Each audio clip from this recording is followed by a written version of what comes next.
عزیز دوستو، بزرگ اور بھائیوں، اللہ تعالیٰ نے قرآن مجید میں ارشاد فرمایا کہ وَبَشِّرِ الَّذِينَ آمَنُوا وَعَمِلُوا الصَّالِحَاتِ، اے محبوب علیہ السلام خوشخبری دے دیں ان لوگوں کو جو ایمان لائے اور جنہوں نے نیک اعمال کیے، اَنَّ لَهُمْ جَنَّاتٍ تَجْرِي مِن تَحْتِهَا الْأَنْهَارُ،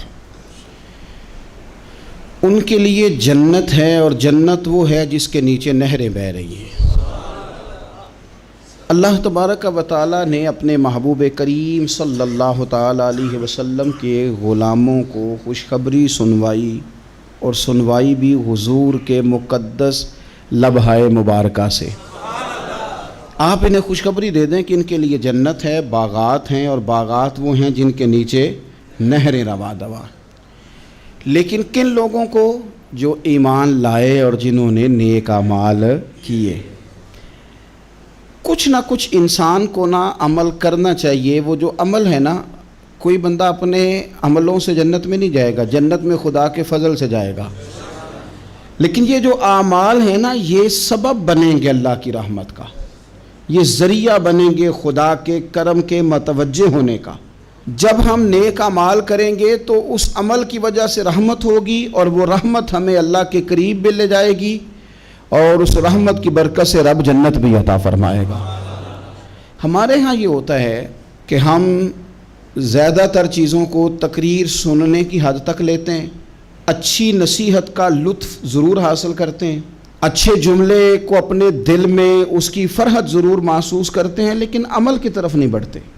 اس کا نقصان یہ ہوتا ہے کہ یہ معاذ اللہ ایک باقاعدہ شعبہ بن جاتا ہے کہ میں نے بڑی خوبصورت تیار کر کے تراش خراش کر کے بات کرنی ہے، بڑی عمدہ کرنی ہے۔ اچھے ادیب تو پیدا ہوتے ہیں، اچھے خطیب، اچھے واعظ، اچھے سننے والے، داد دینے والے تو پیدا ہوتے ہیں، لیکن اگر عمل کا شوق نہ پیدا کیا جائے تو پھر باتیں نشستن گفتن برخاستن تک رہ جاتی ہیں، اس کا لطف نہیں آتا۔ پھر تو تقریریں ہو رہی ہیں، ہوتی ہیں اور ہوتی رہیں گی۔ نتیجہ کیا نکلا؟ جو آدمی کہتا ہے میں اتنے سالوں سے تقریر سن رہا ہوں، تو سوال یہ ہے کہ بھئی اتنا سننے کے بعد تم سنورے کتنا؟ سننے کا ایک ہی مقصد زندگی میں آپ سمجھ لیں کہ سننے کا مطلب سنورنا ہے، اور اگر آپ نے خیر کی بات سنی اور آپ سنورے ہی نہیں، میں آپ کو دعوت فکر دیتا ہوں۔ نبی پاک صلی اللہ تعالیٰ علیہ وسلم نے ارشاد فرمایا، ایک عورت تھی، طوائف تھی، ساری زندگی اس کی گناہوں میں گزری معاذ اللہ۔ پھر وہ ایک کنویں کے پاس سے گزر رہی تھی، ایک پیاسا کتا اس نے وہاں پیاس سے تڑپتے سسکتے دیکھا، اور پھر اس نے اپنے جوتے کو لٹکا کر اپنے دوپٹے کی مدد سے یا جیسے اس سے ممکن ہو سکا اس نے پانی نکالا، کتے کو پلایا، اللہ نے اس کی بخشش فرما دی۔ آپ ماشاءاللہ ہزاروں میں لوگ ہیں، آپ نے بڑی جلدی مجھے یہ بتانا ہے، یہ حدیث آپ نے پہلے بھی سنی ہوئی ہے نا؟ میرا خیال ہے کوئی بندہ نہیں رہا جس نے نہ سنی ہو۔ سنی ہوئی ہے نا ہم نے الحمدللہ۔ اتنے سارے بندے جو یہاں موجود ہیں انہوں نے سنی ہوئی ہے، تو ظاہر ہے امت مسلمہ میں جتنے لوگ ہیں ڈھیر ساروں نے یہ بات سنی ہوگی۔ لیکن میرا سوال یہ ہے، میں سڑکوں پہ روڈوں پہ سفر کرتا ہوں، ہم نے یہ حدیث درجنوں بار سنی کہ طوائف نے کتے کو پانی پلایا تو اس کی بخشش ہو گئی، لیکن حال یہ ہے کہ سڑک پر کسی گاڑی سے ٹکرا کر اگر کوئی کتا مر جاتا ہے، اب مر ہی گیا ہے، گاڑی والا، موٹر سائیکل والا، پجارو والا، بس والا کوئی اتنی جرت نہیں کرتا کہ لکڑی کے ساتھ، رسی کے ساتھ ہی پکڑ کے اسے سائیڈ پہ کر دے۔ اس سڑک پہ مرا ہوا پڑا رہتا ہے، یہاں تک کہ گاڑیوں کے ٹائروں کے ساتھ اس کا گوشت لگ لگ کے سڑک صاف ہوتی ہے۔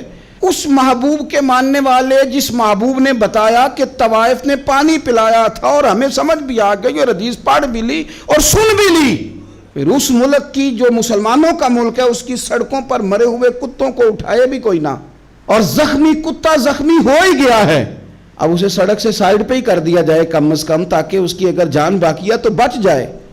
تو پھر مجھے بتاؤ نا میرے دوستو، ہم نے کس لیے تقریریں سنی ہیں، کس لیے خطبے سنے ہیں؟ واعظ و نصیحت کی مجالس کا مطلب ہم نے کیا سمجھا ہوا ہے؟ تقریر، تحریر، تصنیف، اچھی گفتگو، اچھا جملہ، اس کا معنی ہم کیا سمجھتے ہیں؟ تو آج جو خوبصورت گھڑیاں شب برات کی صورت میں ہمیں نصیب ہونے جا رہی ہیں، اس سے پہلے اپنے دل میں یہ ارادہ کرو کہ رب کریم نے ہمیں جتنا دین کا فہم دیا ہے، سمجھ دی ہے، علم دیا ہے، ہم ارادہ کرتے ہیں اب ہم صرف سنیں گے نہیں، پڑھیں گے نہیں، صرف بیان ہی نہیں کریں گے، ہم عمل بھی کریں گے۔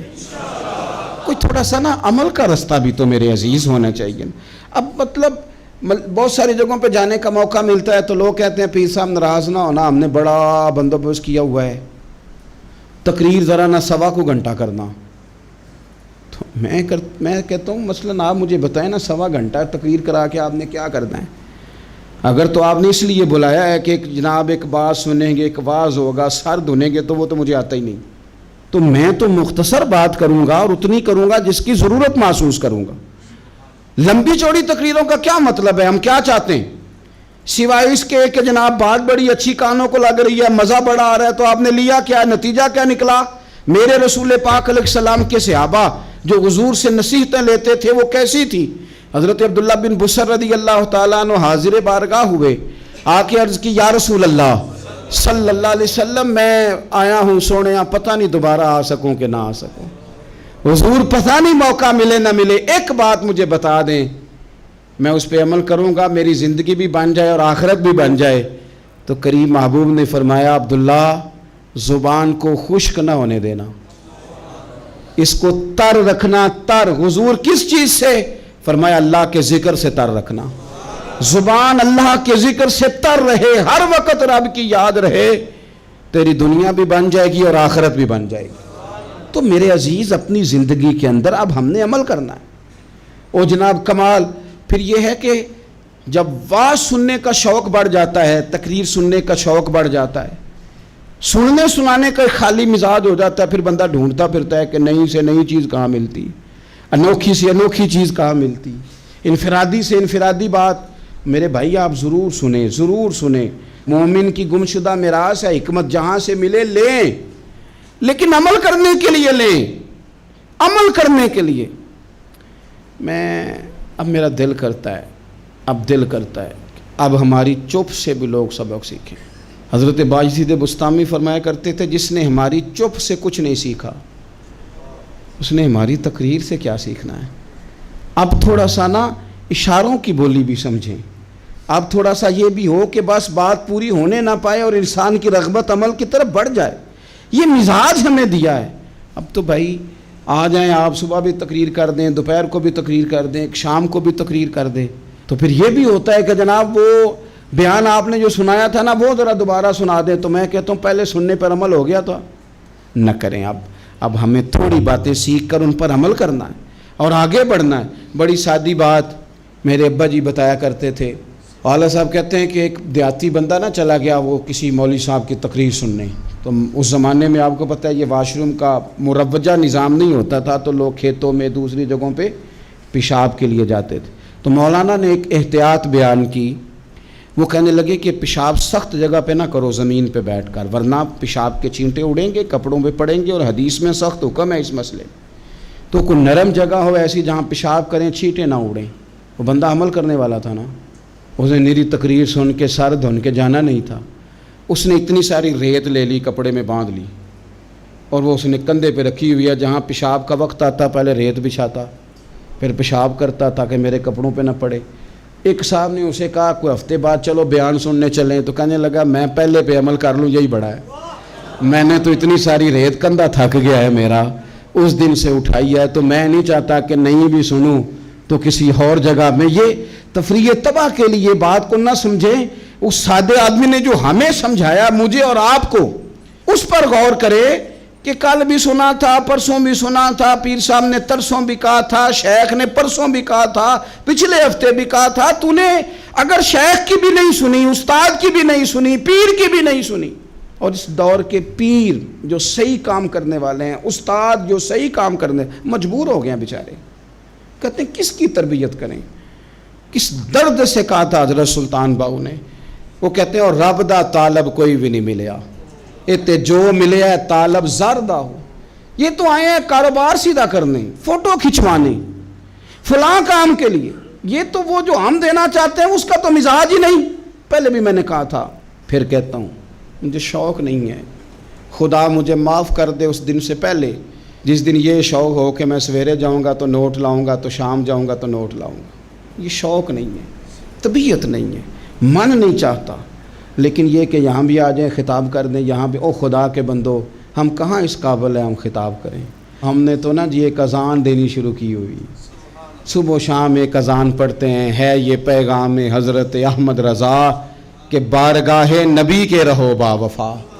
ہم تو کہتے ہیں ادھر آ جاؤ، ٹھوکریں کھاتے پھرو گے ان کے در پہ آ پڑو، قافلہ تو اے رضا اول گیا آخر گیا۔ ہم تو کہتے ہیں ادھر آؤ، اللہ رسول کی بارگاہ کی طرف رجوع کرو۔ اور وہ ایک جملے پہ اگر تو عمل ہو گیا، پیار سے باتیں کرتا رہتا ہوں، سب کے ساتھ نہیں کرتا، جس کا مجھے پتا ہو کہ یہ تھوڑا سہ لے گا۔ ایک دوست نے مجھے کہا کہ میں تو آتا ہوں تو مجھے علاقے کے لوگ کہتے ہیں ان کو بلاؤ، تو میں کہتا ہوں پورا عمل کرنا میری غلط ہے، تو پھر میں باقیوں کو بھی لگا جاؤں گا، تو اگر تیرا ہی عمل نہیں ہو سکا تو باقیوں کو میں نے جا کے کیا سمجھانا ہے؟ تو ایک تو آج کی جو رات ہے، اس سے پہلے اپنے اعمال کی طرف میں اکثر کہتا رہتا ہوں کہ شب برات پہ ہر مسجد سے زور زور سے رونے کی آواز آنی بھی چاہیے۔ شب قدر پہ آتی ہے، عمرے پہ جاتے وقت لوگ معافیاں مانگتے ہیں، حج پہ جاتے وقت، اور کروڑوں لوگ یہ کام کرتے ہیں سال میں۔ اگر 25 لاکھ 26 لاکھ آدمی یا 50 لاکھ آدمی حج کرتا ہے اور وہ جانے سے پہلے معافی مانگ کے گیا، توبہ کر کے گیا ہے، اور کروڑوں لوگ ہیں جو شب قدر میں ہیں، شب برات میں ہیں، اور انہوں نے کھل کے توبہ کی ہے، تو پھر میرے بھائی سویرے کرپشن ختم ہونی چاہیے نا ملک سے، سویرے 75% جھوٹ ختم ہونا چاہیے نا۔ ساری رات تو لوگوں نے توبہ کی تھی، صبح 80% حقوق العباد کا مسئلہ حل ہونا چاہیے تھا کہ نہیں ہونا چاہیے تھا؟ صبح ملاوٹ بہت حد تک ملک سے ختم ہونی چاہیے۔ تو کیا ہم نے سمجھ لیا ہے؟ ہم نے یہ سمجھا ہے کہ شب برات پہ بھی بس ایک رسم ادا کرو، آؤ تھوڑی توبہ کرو چھٹی کر جاؤ، آئیے شب قدر تو توبہ کرو چھٹی کر جاؤ۔ کیا یہ ہم نے مطلب سمجھ لیا؟ حج کرنے گئے، رب کی بارگاہ میں حاضر ہوئے، رسول کریم کی بارگاہ سے بھی جو ہو کے آ جائے اور بدلے ہی نہ، وہاں تک جائے اور بدلے ہی نہ۔ مدینے گئے، کعبے گئے، کربلا گئے، جیسے گئے تھے گھوم پھر کے ویسے ہی آ گئے۔ نتیجہ کیا ہے؟ اپنی زندگی نتیجہ خیز بنائیں۔ آج اس خوبصورت موقع پر جب شب برات ہمارے سامنے کھڑی ہے، اپنے ذہن میں تہیہ کریں کہ اب ہم نے بدل جانا ہے۔ شوگر ہو جائے تو بدلنا پڑتا ہے، اللہ معاف کرے، چینی چھوڑنی پڑتی ہے، من پسند مٹھائیاں چھوڑنی پڑتی ہیں، بدلنا پڑتا ہے۔ بلڈ پریشر ہو جائے تو یارو بدلنا پڑتا ہے۔ اگر انسان کو خدا نہ خواستہ کوئی مرض لگ جائے تو بدلنا پڑتا ہے۔ اولاد پیدا ہو جائے تو بدلنا پڑتا ہے۔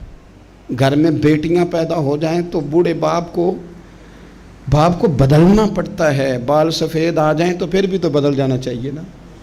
انسان کی عمر 40 سال ہو جائے تو پھر بھی تو بدل جانا چاہیے۔ شب برات پہ توبہ کرے تو پھر بھی تو بدل جانا چاہیے۔ اب بدل جائیں، اب ہم بدل جائیں۔ اب نہ درد ہوتی ہے، گاڑی میں بیٹھیں تو کمر پہ درد ہوتی ہے، اب ہم بدل جائیں۔ اب لوگ بتاتے ہیں تیرے بال سفید ہونے لگ گئے، اب ہم بدل جائیں۔ اب لوگ ہمیں کہتے ہیں بچے جوان ہو گئے، اب ہم بدل جائیں نا یارو۔ اب لوگ ہمیں کہتے ہیں کہ اوخو اب تو آپ اٹھتے وقت زمین پہ پہلے ہاتھ رکھتے ہیں پھر اٹھتے ہیں، اب بدل نہ جائیں۔ اب محسوس ہوتا ہے کہ نیند گہری نہیں آتی، اب محسوس ہوتا ہے کہیں کہیں جسم میں تکلیف ہے، اب بدل نہ جائیں۔ اب نہ کئی کلاس فیلو چلے گئے دنیا چھوڑ کے، اب بدل نہ جائیں۔ اپنے بہن بھائیوں میں سے کئیوں کا جنازہ پڑا، بدل نہ جائیں۔ ہم میں سے کئیوں نے ماں باپ دفن کر دیے، پھول ڈال دیے قبروں پہ، اب بدل جائیں۔ اب وقت تھوڑا رہ گیا، اب کچھ تبدیلی کی طرف آئیں، اب توبہ صحیح والی کر لیں، اب استغفار دل سے پڑھ لیں، اب تبدیل ہو جائیں، اب اپنے اندر باہر کچھ تبدیلیاں لائیں، اب اپنے ظاہر اور باطن کو سنواریں۔ اب اللہ رسول کی بارگاہ میں جانا ہے نا، تو کہیں ایسا نہ ہو شرم آئے حضور کے سامنے کھڑے ہوتے، حیا آئے نبی کریم کی بارگاہ میں کھڑے ہوتے۔ اب کچھ تبدیلی لائیں، آج ارادہ کریں کہ آج جو توبہ کریں گے وہ صحیح والی کریں گے، آج جو وہاں استغفار کریں گے اللہ کے حضور حاضر ہو کے تو وہ صحیح والا کریں گے۔ اب کچھ تبدیلی کا مزاج لائیں۔ اور پھر ایک اور بات بھی عرض کروں، ہمارے ذاتی تعلقات سارے دھوکہ ہیں، ہماری جیبوں میں مال سارا دھوکہ ہے، ہمارے بلند و باغ دعوے سارے دھوکہ ہیں، ہمارے بڑے بڑے رتبے سارے دھوکہ ہیں۔